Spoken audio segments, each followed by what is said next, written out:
Le Seigneur est mon berger, rien ne saurait me manquer. Chers frères et sœurs, loué soit Jésus-Christ. Amen. Nous célébrons le 4e dimanche de Pâques et nous méditons le livre des Actes des Apôtres, chapitre 2, des versets 14, 36 à 41. Le psaume 22, le Seigneur est mon berger, rien ne saurait me manquer. La deuxième lecture tirée de la lettre de Saint Pierre apôtre au chapitre 2, des versets 20 à 25. Et l'évangile de Saint Jean au chapitre 10, des versets 1 à 10. Pierre va prendre la parole après la Pentecôte et il va dire: c'est lui que vous avez crucifié. Dieu l'a ressuscité en révélant ainsi que Jésus est le Messie, le Christ espéré par Israël, le Seigneur qui partage la puissance du Dieu unique. Pierre va parler de ce Jésus-là ressuscité et qui est mort d'une manière ignominieuse. Il faut donc qu'Israël adopte le point de vue de Dieu sur Jésus. Jésus est le Fils de Dieu, il est mort et Dieu l'a ressuscité pour démontrer à Israël que c'est lui le Messie qui doit venir. Alors Israël est appelé à retourner sa pensée et son cœur devant cet événement insolite. C'est cela la conversion. Nous attendons le Messie et nous refusons ce Jésus qui devient populaire, qui devient fameux dans notre région. Nous le tuons. Et quand on le tue, il est ressuscité au 3e jour. Ça devrait nous frapper.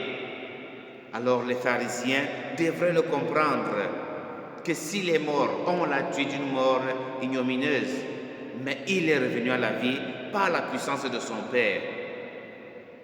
Alors parfois dans nos villages, dans nos villes, on essaie de tuer quelqu'un, on essaie de lui poser toutes les peaux de banane possibles, mais il tient toujours debout.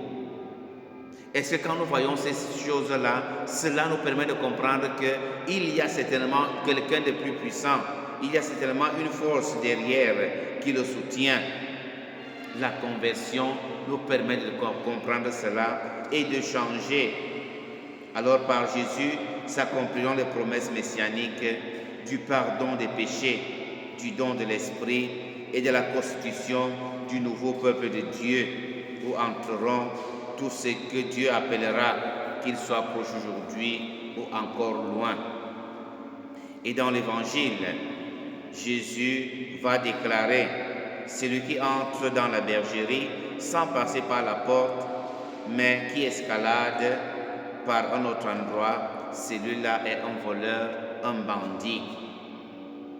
Jésus s'adresse ainsi aux pharisiens en leur proposant cette énigme de la bergerie. Les pharisiens ne comprennent pas.